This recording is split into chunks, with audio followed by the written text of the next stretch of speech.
posebno pravljico, da bomo spet začeli verjeti v poseben pravlični gozd. In vem, da v pravljicah kralji in princi ponavadi pridejo na vrsti nekje na sredini, ampak nocoj smo rekli, naj bo kar na začetku.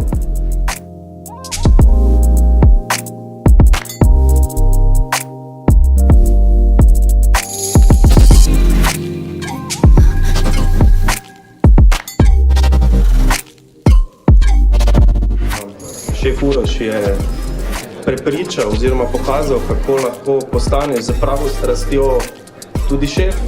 Tako da danes vabimo vse naše goste, da s pomočjo Uroša tudi sami stopijo na to pot in pokažejo, da lahko začnejo nekaj neprecenljivega.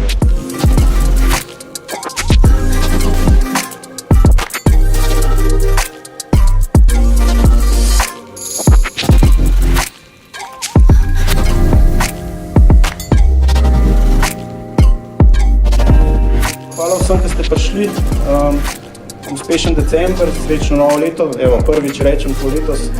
Lepe praznike, pa tukaj smo za vas. Hvala lepa.